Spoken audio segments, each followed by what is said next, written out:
Good evening, everyone, and welcome again to our Snowflake webinar series. Tonight, we will be discussing lesson design and then have a time for question and answers. At this time, I would like to turn it over to Kelly. Thank you, Kelly, and everyone have a great evening. Hello, everyone. Thank you for being here, first of all. And we've had a lot of questions as to how to create images that cover up the pastel squares in Snowflake or in Snow.live in the activities, so you can have a consistency of color and font in images. So tonight I wanted to kind of share some things that I've done. I'm going to tell you some things that I've used. Some of them are purchased items, some of them are not, some are created in PowerPoint or Google Draw. So you have lots of options and ways to create different images for the lesson activities in Snowflake. So again, as Jack stated, just ask any questions along the way, and hopefully we'll be able to answer those for you. So I'm going to go ahead and I'm going to share my screen with you. So I just wanted to start out just showing you one of the tags lessons that I created. This is multiplication with Muley. This is my pug, and I thought he needed to be a part of the lesson. And pugs are kind of popular and the kids love them. So we're going to click play. And here I'm going to focus more on the image portion of the activity. So this image here, it kind of has a honeycomb background with the bones, and then all the tags were placed on the edge of the bones here for the students to place the correct product with the correct multiplication problem. And then down here you see I have a picture of Muley. And one of the programs, I don't even know really if it's a program or a website that I love, is it's a remove background website. And I'm just Googling remove background, and it's remove.bg. And this is actually really great at removing. It's very easy to use. In Photoshop, if you try to do this and try to cut things out, it kind of becomes a pain. So you upload an image. And now with all of these images here, which one am I going to use? And you want to work with a picture that's not too jumbly and doesn't have too many colors. I don't know why that's working. I might need to restart, but remove.bg, you can try it. So, but that's how I remove the background from Muley's head there. And then these bones I just created in Google Draw. And then I typed 9 times 11 and the equal sign, and then I saved it as a PNG image. And the difference between a transparent PNG image and like a JPEG or a GIF or like an SVG file is that you are not going to have a white background around that image. So that's really important if you want to place like these bones on a background and you don't want this bone to have a separate background. You want to save it as a transparent PNG file. So that's an example of the tags lesson. This was a background that I pulled from, I think, Pixabay, which is a free commercial site to use. I also use a site called Vecteezy. It's a subscription site. I use an app on the iPad called Procreate. I think it's $8 to purchase the app, but you can also make your own backgrounds, and they have different brushes, watercolors, and there's a lot of really cool backgrounds and things that you can do, and then you created them, so they're yours to do what you want with. So that's another way as well. And I know some teachers have told me that they use Sketchpad. I think that's another purchase as well on the iPad. And others have used different programs like with the Surface Pro. So please share as well, like even in the questions, if there's, if you want to put in the questions section, programs that you use or places to get pictures or images. So this is just an example of a way to put an image into the tags lesson. And then I'm going to go to cards. I use Photoshop a lot. If you're comfortable with Photoshop, it's a great program to use. There's quite a bit of a learning curve with it, but it's pretty easy to do a few simple things. And so when you're working with the cards, lesson activities, you want to make sure, and this is the same for arrange and for drop and for the match lessons, you want to make sure that your image is the same width as it is the same height. So you want your squares to be, you want to use like 400 by 400 or 500 by 500 or 200 by 200 or 600 by 600. Because if you make the squares with the same width and height dimension, it will cover up that pastel square. If you have 400 by 300, you're still going to see like an outline of the pastel. So I did each of these with just like a felt background. And then I put a font that was on my computer. And then I saved these as individual images. So for example, this one, which array shows 5 times 2, okay? They click the card, click on the array that shows 5 times 2. So the students have to click the card, and this is not a gradable activity, but it does give them immediate feedback when working with the arrays. And you can see here, as far as the lesson design, there's not a lot of distraction. It's easily seen from the back of the classroom on your panel. And when you're designing things, you really need to keep that in the back of your mind, even though you're up close and maybe your vision is really good from the back of the room. If you have a lot of, a jumbly background with jumbly images and a font that can't be seen, it's going to be difficult for a student to see it on a small tablet or on a small Chromebook. So you want to make sure that things are crisp and clear, because you don't want that to take away and hinder their learning. You want to be sure that when you're teaching the lesson, that you know that the student doesn't understand the information because they don't understand the information, not because they can't see it. Kelly? Yes. But I wanted to give you a little bit of feedback of what people were saying. So someone said a lot of people have tried the product that you told them about, and they said that worked fine. And then they also said there's something called canva.com, canva.com, that's easy to use to design, an easy to use design website. Cards can easily be made through their logo template. And then another person wrote, you can remove backgrounds using PowerPoint. So just so that people know that those are the comments that are coming in. Awesome. Yay. Thank you guys. Thank you so much for sharing too, because I know that there's so many things out there. And I have heard of Canva and used that. I didn't realize, Diana, that you can remove backgrounds in PowerPoint from images. So that's pretty cool too. So thank you very much for sharing those things. So when we go here to round 2, pretty much the same thing, but the colors remain consistent throughout the lesson or throughout the activity. So you just want to make sure, I've seen previously, there might be let's say a quiz lesson that has a whole crowd full of people, and then a question at the top, but the question can't be read because the question is on a jumbly background. So be sure to check it, and even have somebody else look at it and say, can you make this out? Is this legible? Or even have the kids, tell you after you create something, because just because we can see and we think it looks good, we want to make sure that it's visually appealing and clear for the students to read. So I'm going to show you a couple of the spinner activities.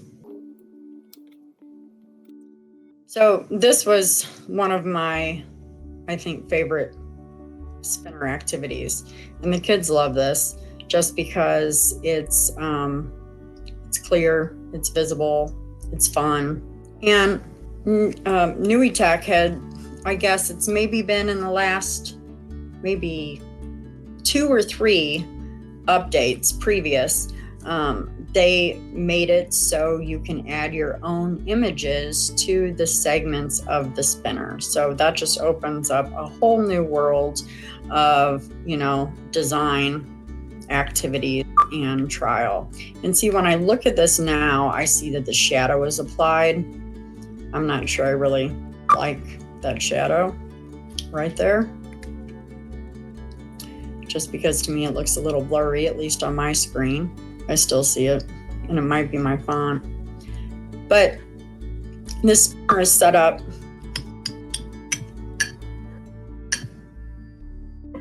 oh, look, Kelly, that was not planned at all. I should probably go buy a lottery ticket. But this is set up so that the name disappears, I believe. And the spinner activities, the spinner images are a little bit more difficult to work with, just because it depends on how many segments that you want to have in your spinner. So I do a lot of that by trial and error. So let's say we go into Google Draw, and it's basically all just shapes and colors, and I just kind of play with it based on the background. I try to find matching colors that I want to use. And let's say we want to fill this with a yellow. It's actually pretty atrocious, I must say. There we go, that's not too bad. And I'm going to use the snipping tool here. And if you're not familiar with the snipping tool, it's on Windows computers. You can just start typing and snipping, and the snipping tool should come up. I'm going to click New, and I'm actually going to take a picture.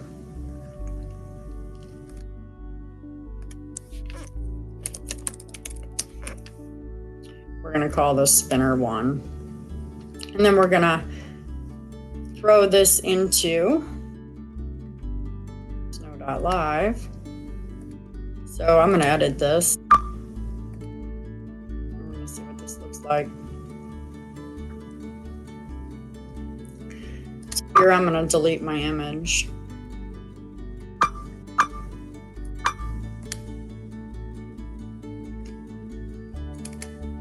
And I called this spinner 1. And you can see here how that changed. Get rid of that shadow. And then this one, notice I took out, but I didn't put an image in there. So that's when you're going to get the pastel color there. And so for each of these, you put the image that you created in. We're just going to see what those two look like. So you can see here, you have the light blue. Here you have the light blue, and here as well. So depending on how many segments that you're going to have, it's going to make the spinner look different. You could also add an extra rectangle down here for a different color. That's how I got this little floral look in the center. I really don't know like a specific size, because it depends on the segments of the spinner that you have. But then you can also type whatever you want in here on the edit screen as well. So we can do 4 times 2. Continue to change the colors. And what I normally do is do all the images first and then type in the fonts. But you can see here how that would look. That actually will look pretty good once the whole spinner is done. And it sort of matches this tiger as well. So it's a lot of just trial and error, but I know a lot of you had questions about the spinner backgrounds, and it's pretty much just trial and error with different rectangles is what I usually use. You could also put like a half circle at the end if you wanted. We could copy and paste this and change the color here. Maybe want a darker blue, and then we could snip that as well to get a different look. So That's an example or a way to change the backgrounds of the spinners. And then the background here for the tigers, this was one I think I found on Vecteezy. It is a subscription website, but you can use the image commercially. So that's why I choose to use Vecteezy. And it was just a background of the tigers, and I kind of positioned the tigers on the background and put the bird up there and saved it, and that's where you change that here. Kimberly has asked us, are there spinners in the community that can be changed to use with our students? Kimberly, there are tons and tons of spinners. If you just go on Explore and search by lesson type spinners, you'll see many of them that you can edit, and you'll be able to redo things to put whatever you want in there. But there are many, many spinner activities. So go ahead, Kelly. Thank you. Yep, absolutely. And I can actually show you how to search for those very easily in Snow.live. I'm going to go back here to the Snowflake Community Lesson Activities. And so up here at the top, search is selected, and we're going to search for spinner activity types. And you are going to see just a ton of different spinner activities that can be used. Here's one, kind of like a mandala, I guess you would say, design that I created. And this is editable up to 22 students. So if you have 22 students, then you can just change the names, but you could also put multiplication problems in here. You could put vocabulary words. So if you wanted the students to give you a definition to a vocabulary word, you could just put a vocabulary word up there and have them spin that. You do it for a behavior prize wheel. And you can just see that it's clear, the colors match, it's not confusing, and it's pretty easy on the eyes. So there are a lot of spinners that you can edit and you can change to meet the needs of your kiddos. And so again, that was search, all lesson activity types, and then spinner. And we could also narrow that down here by clicking on a particular subject, and that would give us spinners only in that specific subject range. Here's one that I used dice with, and this is actually part of a place value game. This is part 2. So this is really meant to be used in 2 zones. So that's another way you could use the spinner activities. So this says you can use the dice spinner in your classroom however you see fit. I'm going to show you how to use it to play the largest or smallest math game. So it teaches number, position, and place value, as well as greater than and less than concepts. So for the best play, you would open up 2 zones and use the lesson right below, which is linked here. So the students spin the place value wheel in one of the zones and tell your students what place value they'll be working to and whether they're creating a large or small number based on the wheel spin. So if they would spin like a 10,000s, I don't have that open, or let's say a thousands place, then they would spin the dice or the spinner. They would have to put that number in a particular place value. And the goal is for the students to create, they can kind of change and compose the numbers to create the largest or smaller number with those dice. So that's just another activity. Again, we don't have a lot of distracting colors in the background here, and the dice are clear. These starlight backgrounds are in the content gallery, so you can use any of those in the content gallery. If you aren't sure where those are, I'm going to show you because those give you nice segment backgrounds as well. Did you make that background? Yes, I did make this background. I actually made this background here, and this one I think I got off of Pixabay, but then I just made this like in PowerPoint or Google Draw. I just put like a rectangle and I turned it, and then I put the two white lines on the edges just to, you know, give it a different look. Okay, I was just interested to see if you could explain to others. Yes. And so the content gallery, which is where you would pull for those as well, that is actually part of the Starlight backgrounds. I think it's called Starlight right here. So that's where those pieces are. And I actually kept changing it and moving the spots around because I didn't want, you know, the two blues together or the two reds together.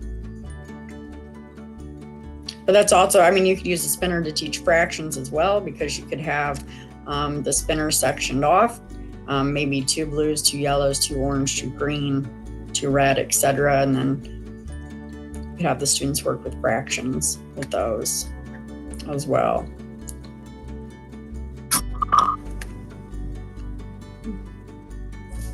So I'm going to go back to Snow.live here.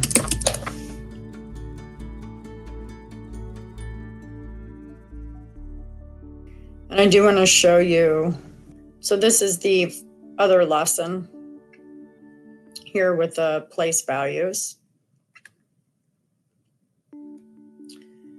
And then here's another one with phases of the moon. So this is a spinner with just the different phases of the moon. So this can be used in a variety of ways as well, where students have to name them off, or you can talk about each one, or maybe they have to draw it on a timeline. Whenever you spin the spinner, they have to put that phase of the moon where it goes on the timeline.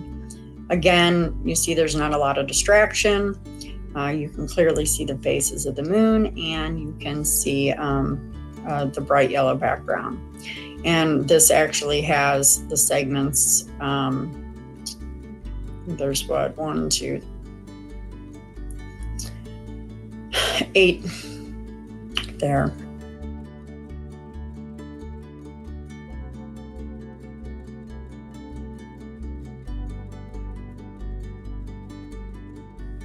So you can see here a little closer up where the segments are. That was not a very good spin. There we go.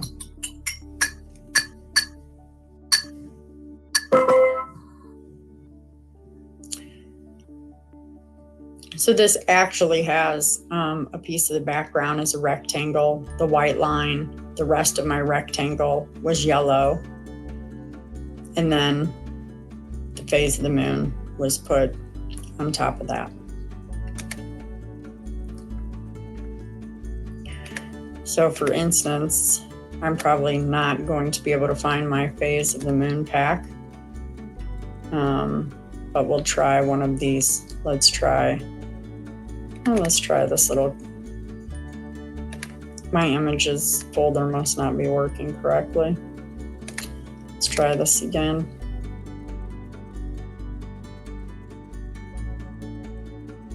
There we go.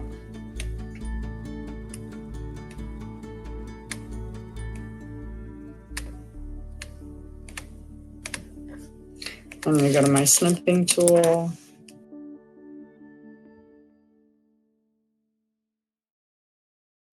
I actually have no idea how this is going to turn out, because a lot of the spinner backgrounds for me are still kind of trial and error. Let's call this one hearts. Got red heart.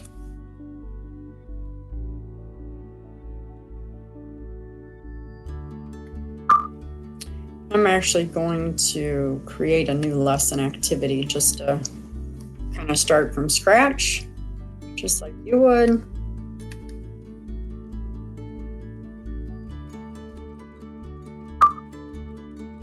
For the background.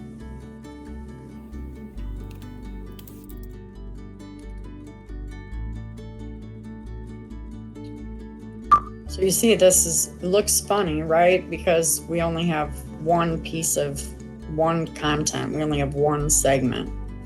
So So that's kind of what's neat about it, is you can play around so you get it to look the way that you want it to look. And I could have put numbers in these hearts.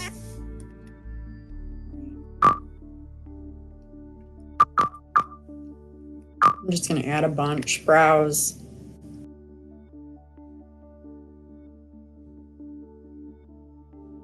And I'm not sure if you know this or not. It's quick for me. If you know what you've called an image, so you saw my desktop and how wonderfully organized it was. Well, I know I named that image Red Heart. So instead of trying to scroll down, right, and go to the R's and search for Red Heart, if you just like click a folder and you start typing Red Heart, that image comes up and you can just click enter, and then it puts it right into your lesson activity. But that also works the same for any file on a Windows computer. So if you're wanting a little shortcut, you see we can't see the heart yet. So that's why you have to play with this. There we start to see the heart coming in.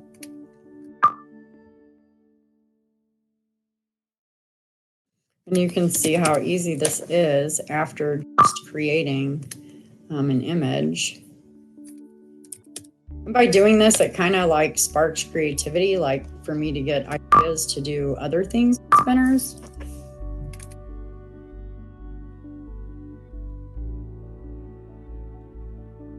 And so this might be, you know, maybe I don't like this and I want to move the heart further over to the right for it to show up better.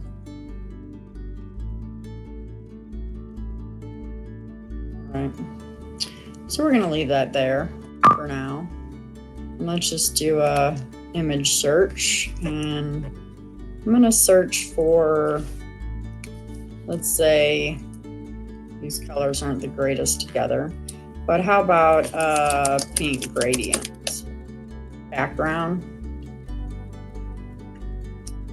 This is not going to match at all. Yeah, that's absolutely atrocious, but you see how easy that was to do. I don't think I can live with that though. So I'm gonna do image search, and let's just search for clouds. How about that? Oh, here we go. It's a little better. Might want to put a little plane or a bird or something up there, and then we can type our information into our spinner segments. And you can see here, well, I'm not going to like that white color because it's not going to show up. And the kids aren't going to be able to see it very clear. Maybe I want to make that medium or a large font. Let's do, let's put Scott in here because he always attends the webinars. Right. And when we go to play,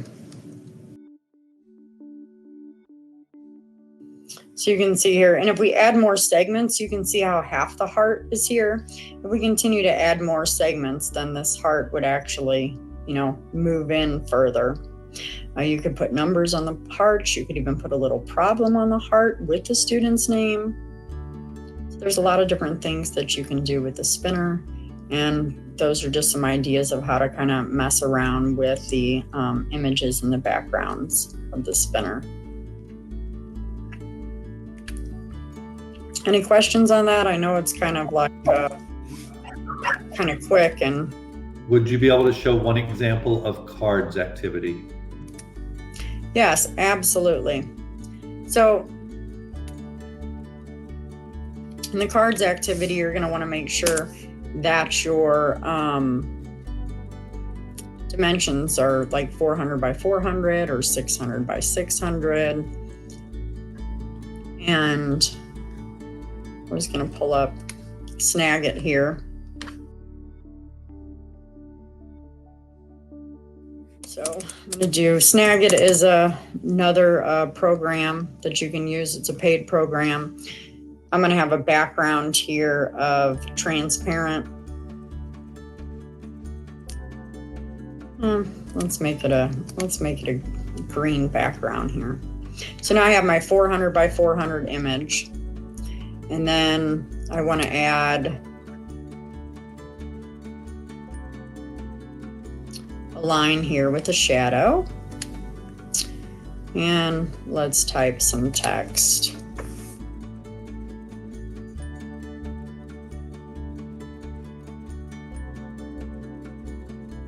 Okay, so I'm going to pretend that this is it's going to be a cards lesson that's focusing on questions from a book or a chapter that we're reading. So this image I saved as 400 by 400. Okay, I'm going to save this as, let's say, card 1. Okay, and go back in here to Snagit and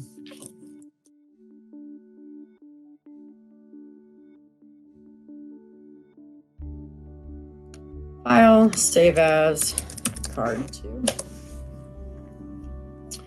And then when we go back to Snow.live, we're going to go back to, I should have done create new activity here. So I'm going to go up here to create lesson activity, and we're going to go to cards.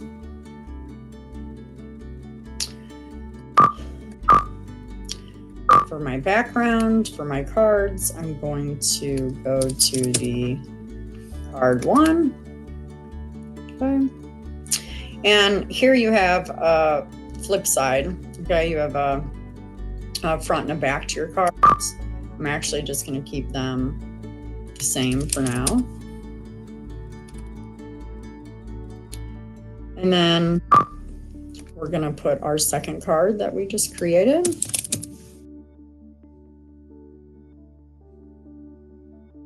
Card 2. And let's do an image search. And let's do, how about a yellow gradient? Or I should have done a gold gradient, probably. That's okay. This looks like it might match okay. All right. So we go to play. And what's really great about the cards activity is that you can have multiple rounds too. So you don't have to be restricted to, have 16 cards on the screen when you have text like this. You want it, again, to be visible for your students from the back of the room, actually all areas of the room, from their Chromebook device, from their tablet, if you're sending them the lessons there. So now we could, if we didn't want the students to see this card ahead of time, we could just put question number 1, right? So when I go into Snagit here, I could actually just change this. And I could say question number 1. And I would probably make this font a lot larger. Let's do, it's a little too big.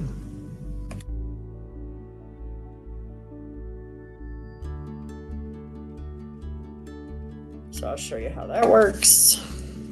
We're going to call this card 3. And then when I go back into Snow.live, I want to edit this. So remember the left and the right, or the front of the card and the back of the card. So I'm going to take this one up, and I'm going to change this with question 1. Oh, the pugs are cuter, but it's actually card 3. Here we go. Okay, so then we're going to do play. So I might have question 1 on the left, question 2 on the right. So question 1. We could have question 2 as well. So that's an example of how to do the cards. And because the width is the same length as the height, you don't see that background between them. Kelly, questions? We only have about 15 minutes left, so I was going to ask if it would be possible for you to pull up one of Diana Chernovsky's lessons and show how you can use PowerPoint to make something and use the tag lesson with some of your own graphics. So if you pull up one of hers with tags, just to show you how you can use PowerPoint, make a video, and then make something that you would never suspect coming out of tags in the lesson. Absolutely. Let me go back to the community.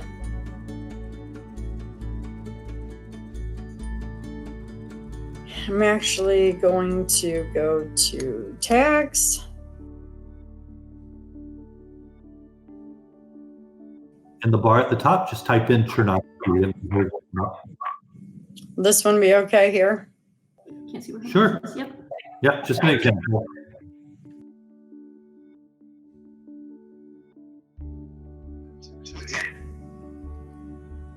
So we have the video there.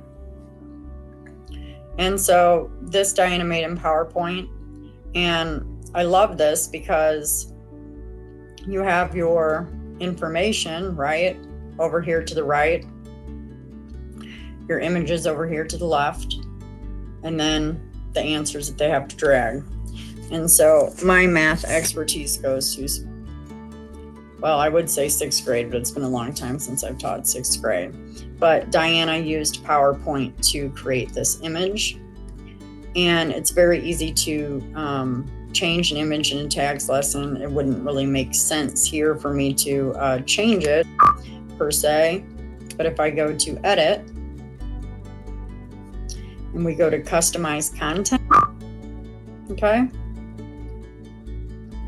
Right here, browse new image, and that's where we would change this image. Does that make sense? Any questions? That's great. If you could also just search for one with her name on it, showing where she's made the movies with PowerPoint. Yes, absolutely. I think if you search rational numbers, Chernovsky, that would come up.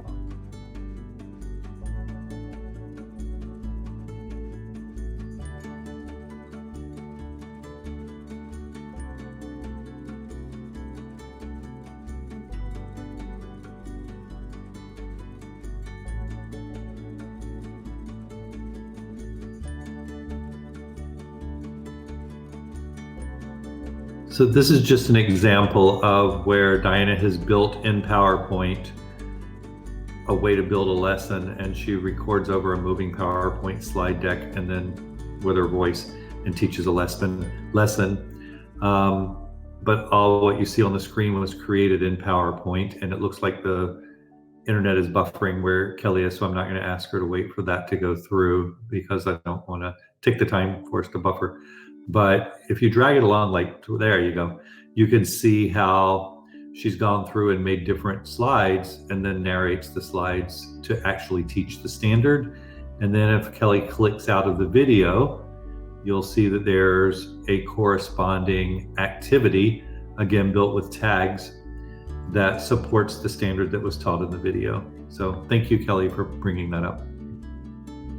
That ask if there's ways that this can be done, and Diane does just an excellent job of showing how it can easily be done in Snowflake. So I'm glad you brought that up.